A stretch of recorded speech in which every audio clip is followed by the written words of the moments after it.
Steve Bannon's big 60 Minutes interview post leaving the White House, plus Serena Williams telling us the name of her new baby girl, and Tony Romo being actually very good at his brand new job, did not make the top 10 for this week's Conversations list. So what big stories were there? Well, spoiler alert, lots of Irma did make it into the top 10, plus plenty of other big stories to talk about in this week's weekly wrap-up podcast from This is a Conversation for the week ending September the 16th, 2017.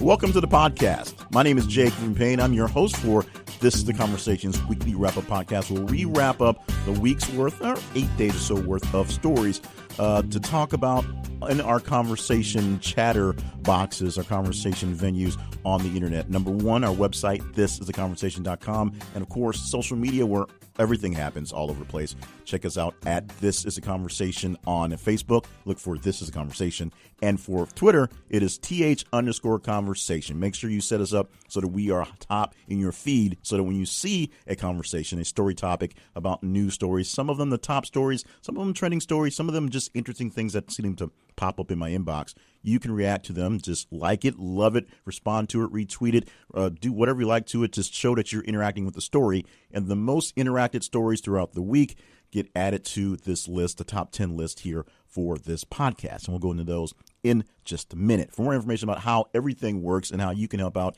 in different conversations, check out the main website, as we already said, thisistheconversation.com. Now, very quickly, let's go ahead and get into the top 10 for this week. And the number one will not surprise you, and most of the number 1 through 10s won't surprise you either. But this was a very big week this past week for storm.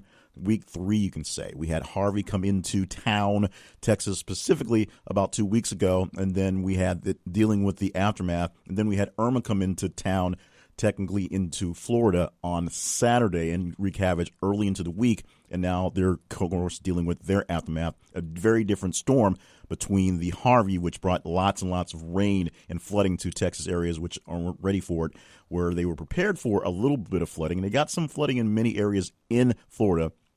But the devastation from this storm, basically the same size, or basically the same category, Cat 5 for most part, but the winds and the sheer size of it causing so much damage, a lot of the area.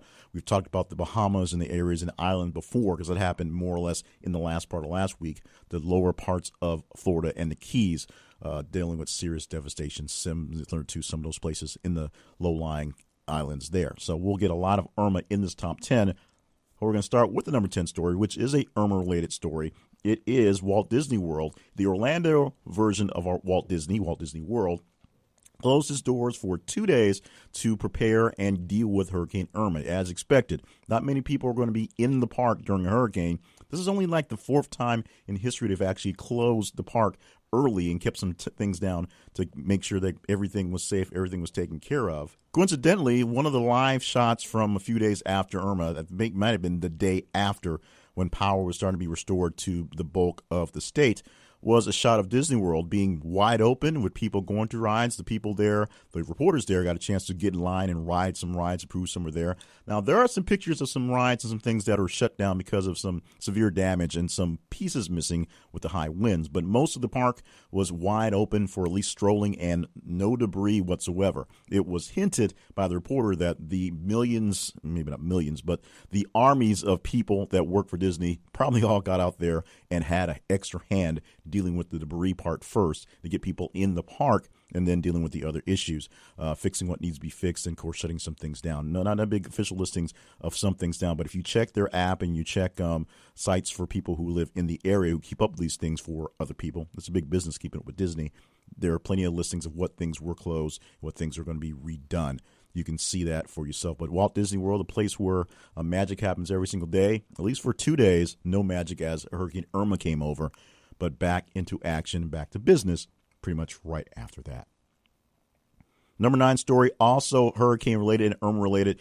This goes to Rush Limbaugh. This story is about 6.5% more popular, more engaged than the number 10 story. What happened with Rush Limbaugh this past week? Well, he evacuated his home in Florida as Irma was on its way to come. Now, why is that such a big thing? Because everybody with sense would evacuate. Rush Limbaugh spent the week before touting Hurricane Irma as a climate change hoax, which was pretty much created by the liberals, because climate change is a liberal hoax, and it's what it is. This big, massive hurricane that was going to take out so much debris, so much material, and do so much damage and leave so much in the wake of it was a hoax. It was a joke. It was something made up by the liberals to scare everybody. And then on Friday, Rush Limbaugh disappeared. He announced that because of the hurricane, because of his evacuation, it was unfeasible, impossible, not going to happen to broadcast that day. Mark Stein, I believe, filled in for that Friday. He's a popular fill-in guest, so that happens. Although Rush used to do the show from New York fairly often, now apparently the logistics of that happening wasn't so easy. He does it from his home, essentially, in Florida. He has a studio set in his home where he sets things up, presses a button, and the magic of the internets happens, and that goes on. So essentially, it was probably more of a detail of dealing with the environmentals of the industry, internet, Wi-Fi, services like that, not being reliable at the time of the hurricane preparation and when the hurricane came through, as opposed to Rush Limbaugh necessarily needing to leave his home, although leaving his home was probably the smarter thing to do in the first place, second place, third place, however place. The number 8 story is breaking news going on right now. It is exactly tied at the response rate with the Rush Limbaugh story, but it made it in. We put it in about 5-6 hours before we recorded this thing, so obviously it was a pretty big deal happening overnight for us during the morning rush for Londoners. They were dealing with a terror attack, an explosion or fire incident inside of a train during the London rush hour. Now, details are still trying to be worked out, but there have been some pictures inside of social media of what exactly it seemed like happened. Basically, some sort of incendiary device, a bomb or something, went off inside of a train car. What saved the lives of people, no one killed in this, but many people damaged and people hurt with mostly sort of burns going on, was essentially that the doors of the train opened, allowing people to get out of the way. It caused a slight bit of panic, as you expect. But if the doors of that train car would have stayed closed, the explosion would have had a full effect and probably killed a lot of people instead of just being a weird terror attack. Of course, Donald Trump already lauding against the terrorists in this one right now, calling them losers, which is a popular term he has for terrorist acts, and saying that we will do what we will do to help out London, and, of course, tossing out the whole travel ban thing again. That's something he does very often with terrorist attacks overseas. It says we need a travel ban when we don't exactly know what's going on. We'll probably know. I'll probably find out as soon as I get done with the recording for this morning, more details on this, but it's still fairly early developing for London, still within about 12, 15 hours of it happening there, and still within about 6 hours of this posting this before we're recording for this morning for the weekend's edition of the podcast. But there's already, it was big enough to jump into the top 10 with just 6 hours notice, and that is the terror attack in London on the train.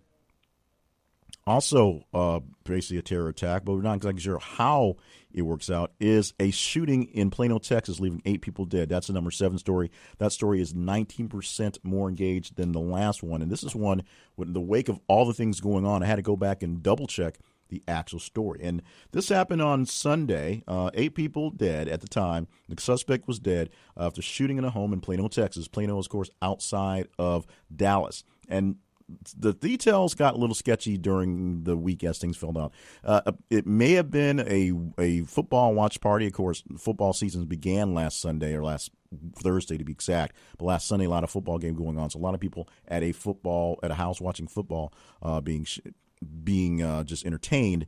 And the motive for the shooting was never determined, at least not officially determined. The shooter was shot by police officers who responded to calls for the attack. It's kind of a freak incident for a town like Plano, a very quiet suburb, if you will, of Dallas. But 8 people dead in this shooting, including the shooter in the attack at a home, just a private home in Plano, Texas, happening on Sunday. Now, this is a particular Trump thing that happened a few days ago. Donald Trump has been going back and forth on the DREAM Act thing. 2 weeks ago, he's basically said the Dreamers got to go. DACA, the act that allowed the Dreamers, these are kids brought over from other places illegally. They're not citizens. They are already born, so they're not born here, and the whole anchor thing. But these are young children brought over into the States illegally under false pretenses who are still here, who are doing fairly good things for the world. Many are serving military.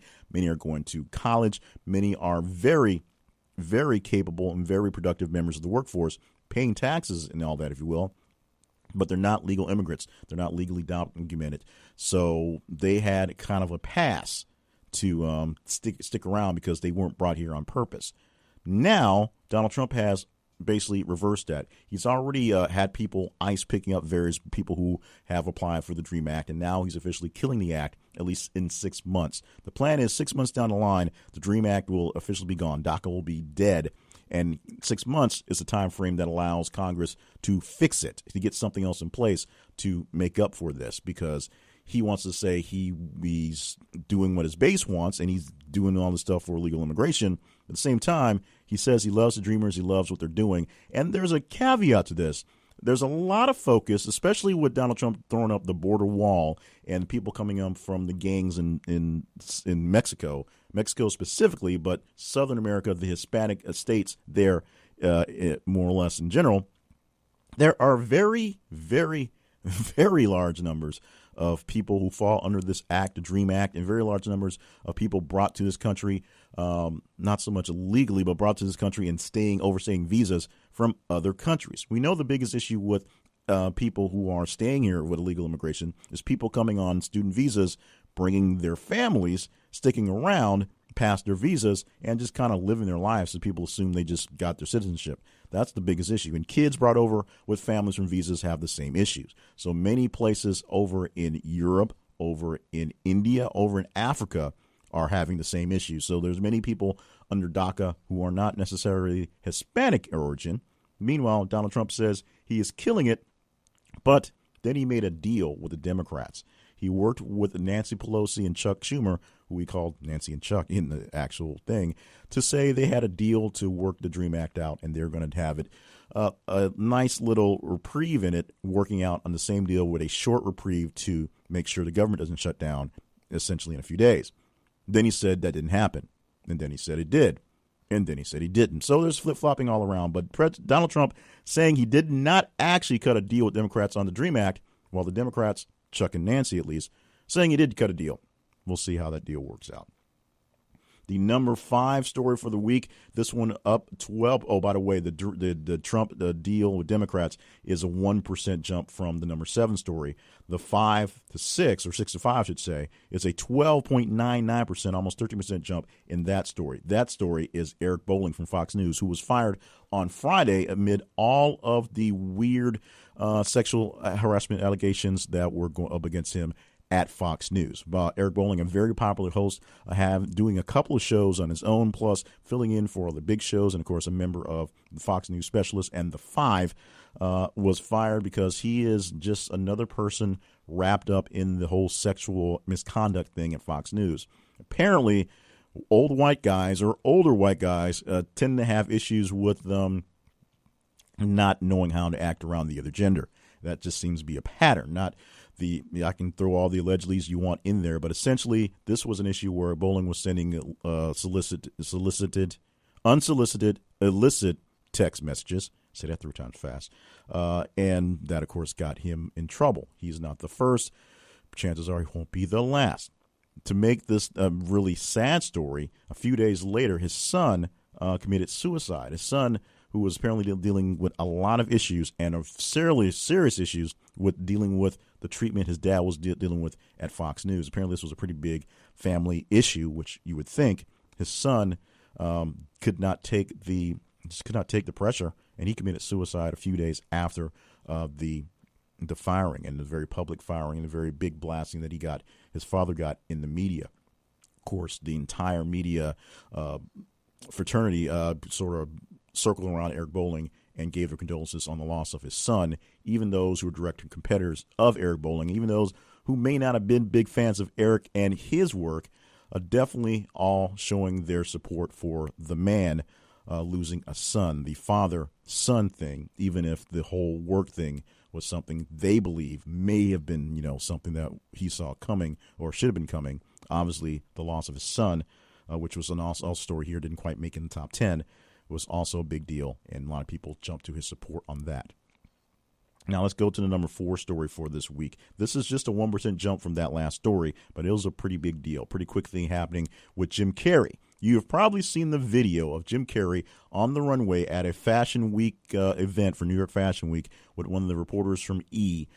Just talking about whatever, because that's what red carpet things are. You pick a star, you grab them, you pull them from the mic, they say cute things, they talk about the movie they're going on, they talk about what good they're wearing, whatever. She being the reporter, whose name I don't have in my report here, started off, pretty normal for her interview, and then Jim Carrey went into a very weird, bizarre thing about us being completely meaningless, this thing being completely meaningless, and we not existing, we just being energy and something and something, something. It was extremely odd, extremely weird. He did some pacing around the reporter for about 60, 90 seconds before even beginning to start the interview. It was a bizarre thing all around. Now, if you've seen Jim Carrey in the media lately, you've seen various facets and faces of the rubber-faced comedian from back in the day. You saw him on a viral video talking about God and spirituality. You saw him a few days ago talking with Michael Moore in his one-man show, where I guess it's not one man at one part where he does an interview. He did some yakking about things there. He did this for Fashion Week. Jim Carrey, of course, has been very public and vocal about his bouts with depression and serious mental illness. So we're pretty sure he's more or less okay, or at least being taken care of. But the words and statements he's been using lately have been a little out of spectrum. So hopefully we'll get some idea of where things are going with this, and hopefully things will be fine. He'll be back to making some good movies and entertaining us, and not doing entertainment by just being randomly weird. Although randomly weird, it's not such a bad thing, but sometimes people tend to worry. The number 3 story for the week is this one. It goes up around 7.4% higher than the number 4.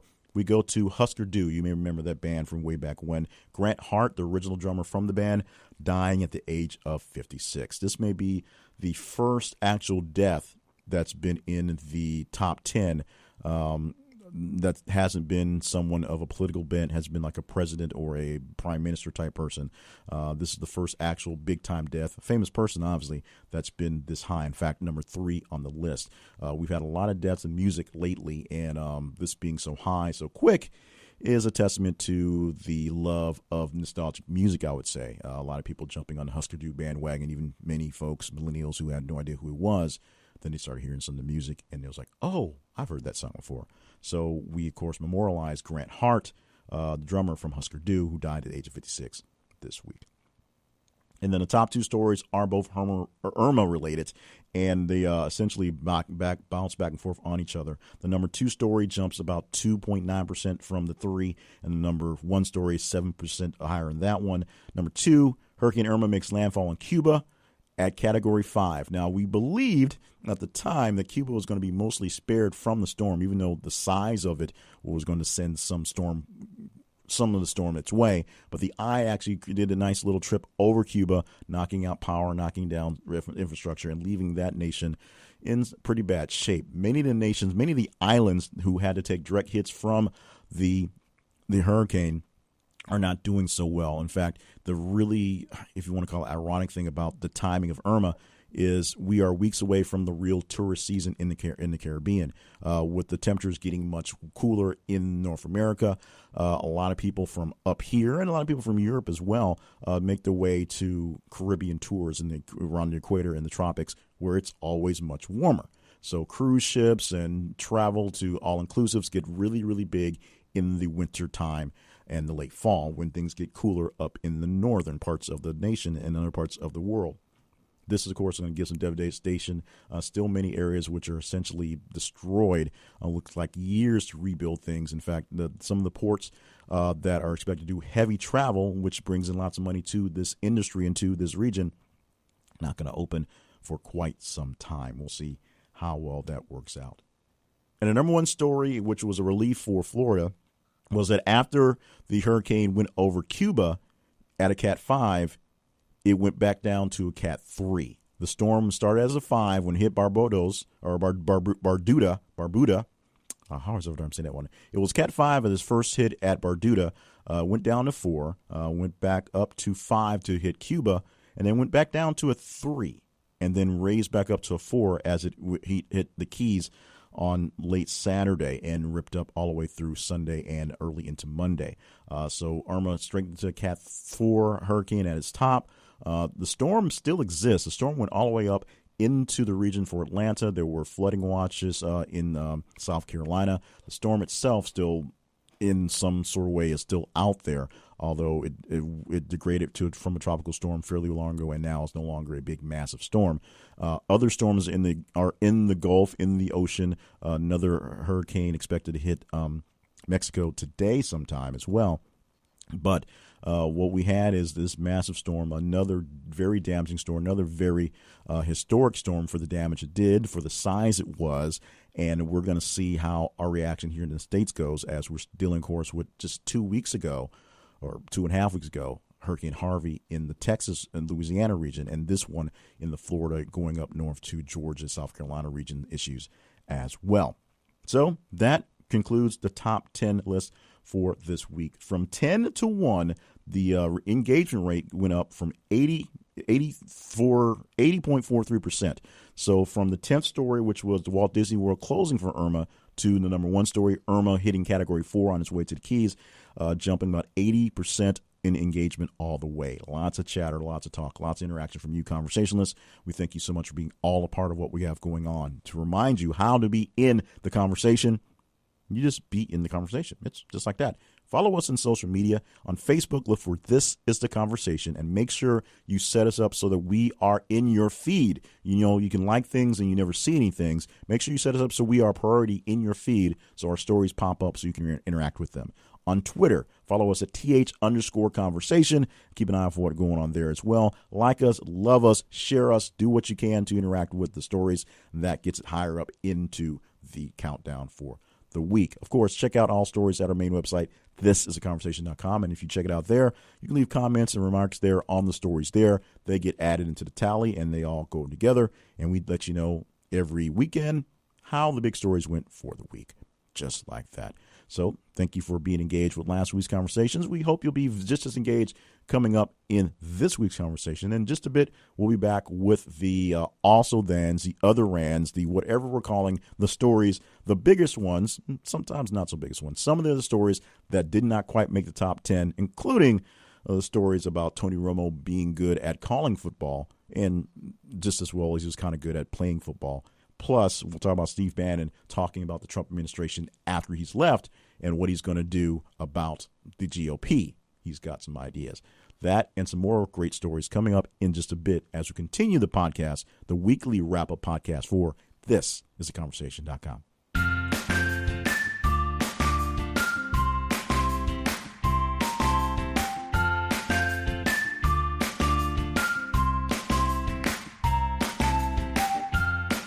The Conversation Survey Panel is a way for you to be even more engaged with the conversation. Now, what is this thing we call a Conversation Survey Panel? It's a way to take surveys. It's a way to take paid surveys. It's a way to take what we're calling enhanced surveys, where we're looking for more detailed information from you out there. Real people who have real opinions on things, and we have a way to reach you by sending you surveys to get information for people who need them, who want them, people who are willing to pay us money to find you, to pay you money to do surveys. Now, here's the selling point I have for joining a Conversation Survey Panel.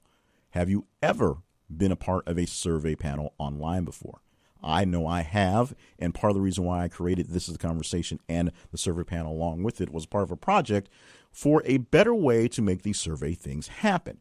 I know that I joined many different survey panels online, and they send you qualifying surveys before they send you a survey. They'll give you an announcement for a survey that may pay you 25 cents, may pay you $1.50, maybe pay you even $3, $4, a big high-paying survey. You expect more detail from the survey if they say they're going to pay you that much, so that's not a problem. You have no problem with doing a qualifying survey to make sure that you're good for the survey. That's not so much a problem. Problem was the survey companies I was attached to would have a survey. then send you to another qualifying survey, then send you to another qualifying survey, then send you to another qualifying survey, only to unqualify you or disqualify you from the process when all you wanted to do was give about 5-10 minutes to do a survey, knowing it was only going to make about 50 cents in the survey activity. But you go through about 5-6 minutes of surveys to find out you're not qualified for the survey. Here's what we do. You will fill out a quick survey when you join the conversation survey panel because we need your information. It gathers your information so we can get back with you. So quick demographics, your age, your background, household, things like that. Every so often we will send more demographic type surveys, and when we do that, we'll let you know. And every so often we'll send out just quick informational surveys. They won't pay very much, if anything, but we'll let you know what they're being used for, and they're used to help develop things we're doing here or other groups that are attached to us officially. And then when a paid survey comes your way, we'll let you know. This survey will pay you $1, $1.50, $2, 75 cents, whatever the survey will pay you. And we hope the survey will be something that's comparable to what's being done. So you're not doing a 30-minute survey for 50 cents. But at the same time, when we send you a survey, we'll tell you get paid. You fill out the survey and drop in your PayPal email that's listed with us so we know it's the right person getting the right survey.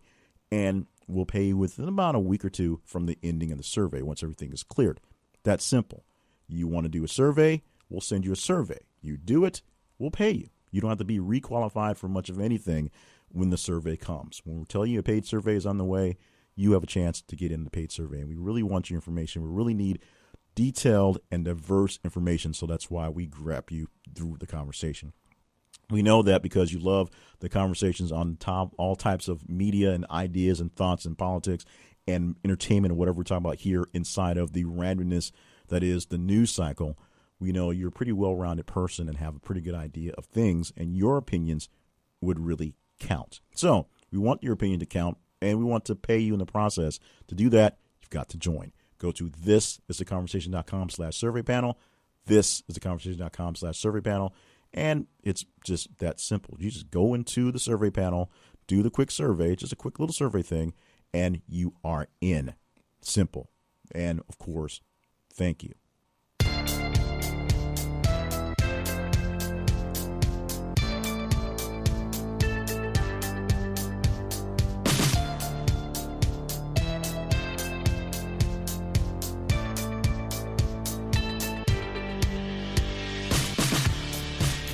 A few weeks back, we made a pledge to work on our brevity.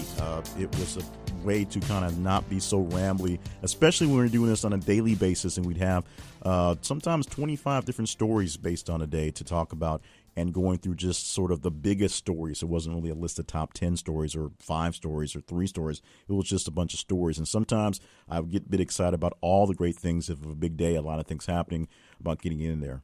Brevity is not so much the best for the relaunch of the podcast that we've done the last couple of weeks. So we're going to work on tightening up the stories, and I'm getting some people involved to help me do some extra editing out of the stories that I think are really, really cool, but people think shouldn't really make the list because it makes things longer. That's going to make today for a bit of a longer podcast, even if we're not playing the brackets, and hopefully we'll return to the brackets next week.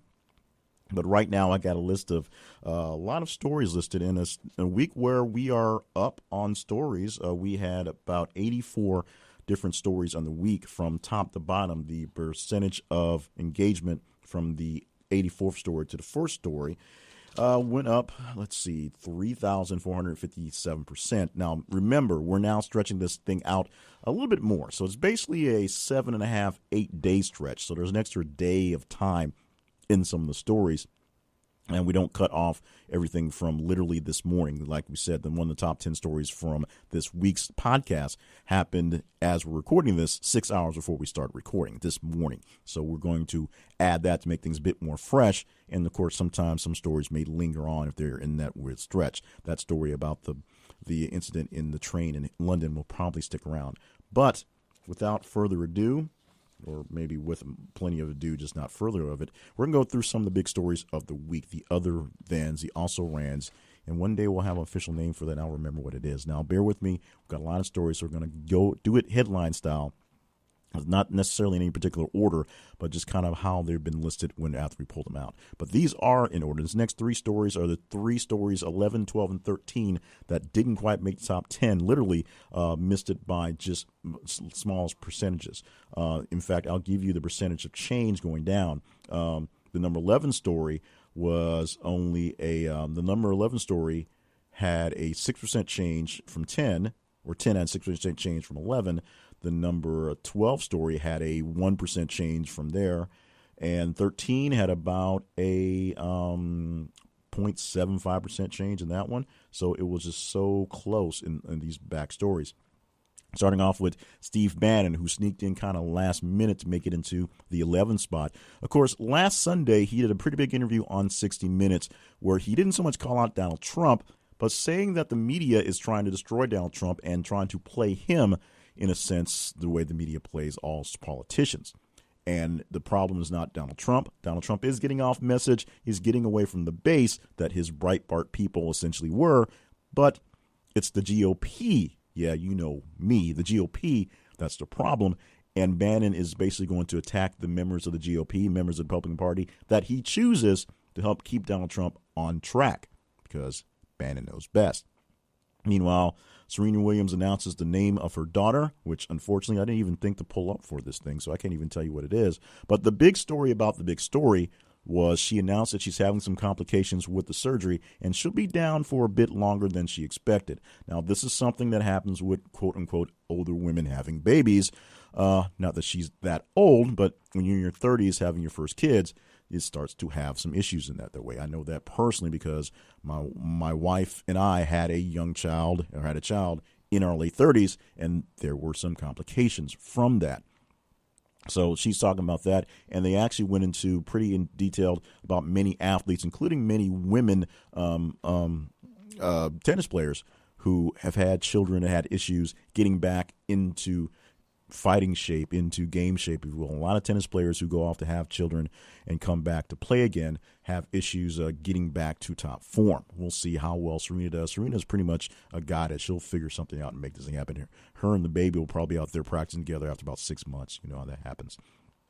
And Tony Romo, the number 13 story, did his debut as sometimes I say, for CBS, calling a game with Jim Nantz and putting up prop bets and predicting with very good accuracy things as they're going to happen in the field. So Tony Romo gets a lot of actual praise and approval for his job in his first game calling for CBS. Of course, lots and lots of people calling for his head when he was placed to replace Phil Simms, the longtime partner for Jim Nantz's the number one team.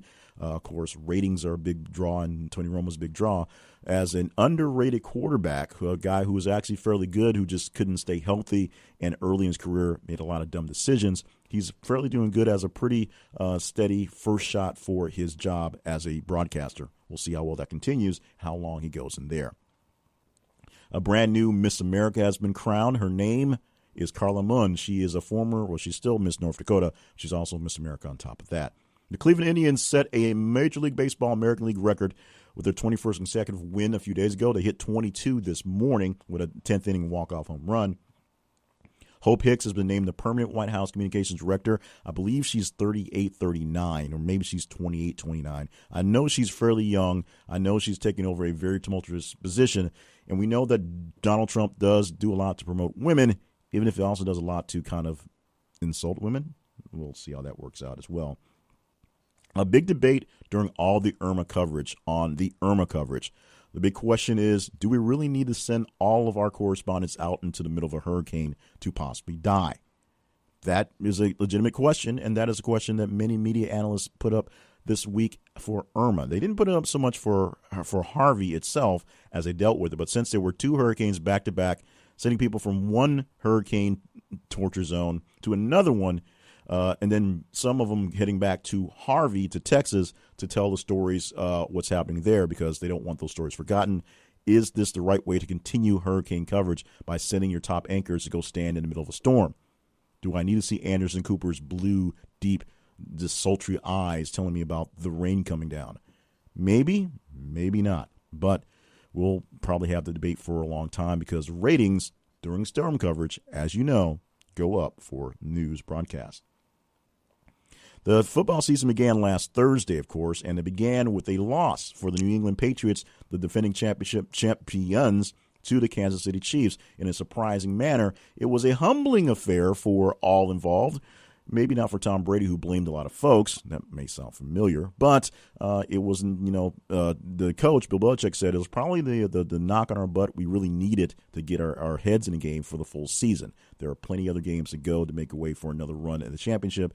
Even though they can maybe consider the greatest team, the greatest combination, the greatest coach, greatest quarterback, it's still a long road to hoe to get to the actual championship game again. And we know Brady and Belichick would like to get there again, and we're sure most of the guys on the team want another shot as well. ESPN, another sports story, had to apologize this week after the host for their SportsCenter 6 o'clock cast, her name Jemele Hill, gave some not-so-nice tweets about Donald Trump. Speaking in tweets, not on the air, calling Donald Trump a white supremacist.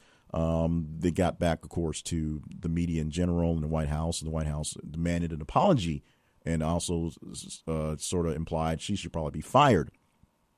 However, she was not fired, and any news of reprimand was not released, but ESPN did release an apology for the words that she used. Whether you believe she should have had to apologize herself, whether the company should have had to or not had to apologize, whether you believe her words are true or not true, that all sort of comes up to you. But this is America. There is still free speech. ESPN does have the right to get rid of her if they believe her speech and her offside activity is a real distraction to what's going on in the air. So far, it doesn't seem like it is, although they have suspended people for saying less, to be honest, and they suspended people for saying more but kept them on the air, to be honest. ESPN has issues with its own self in diversity and things like that. So we'll see how this plays out. You can have all the conspiracy theories you want to on this one, but sometimes they do turn out right, believe it or not. It goes to a record-crushing $51 million on the Friday box office to make lots more money for the weekend. So you'll see plenty of It clowns around for a while, and I'm sure the It clown will be a pretty big Halloween costume for the 2017 season. Best Buy is stopping the sale of the Russian-based Kaspersky products. Also in the news, the government of the United States is ending its sale and use of the Kaspersky products. Why? Because they're essentially created by a Russian company, and there's a lot of issues on whether the Russians are using various things to get into various systems, i.e. selling what should be a harmless malware system to keep your computer safe, but allow them to hang out and pull that data as well. No one's really sure what's being done. So Kaspersky, one of the more popular, and you'll hear in the commercials, the most popular programs for antivirus and malware, is getting pulled from the shelves in Best Buy officially and taking off of all government computers as of now. The photographer who had to deal with the monkey taking his camera, taking a selfie, and making all the cash has gotten a settlement. So the photographer will now start to get some money from the selfie picture that is being around, that the copyright is owned by the photographer. However, the settlement says he will donate a big chunk of money to a preserve for wildlife animals. That should make everybody happy. Monkey got his picture. He don't care. He got his 15 minutes of fame. Crayola has revealed its new name of its new blue crayon. It is now called Bluetiful. There you go. A new startup is looking to make bodegas and mom-and-pop corner stores obsolete. So if you're in essentially in a large metropolitan area that deals with the smaller stores that you don't have to deal with grocery stores or convenience stores, the small mom-and-pops that make their livings literally living in their stores, make things happen, a new startup is looking to phase that out because we're always looking to make things more convenient, but for convenience, you may lose a bit of culture and lose a bit of just nostalgia. So we'll see what's going on. A lot of people up in arms on whether this thing actually takes off or not, but a lot of people were up in arms with the spread of Walmarts, and you see what Walmarts have done to the nation.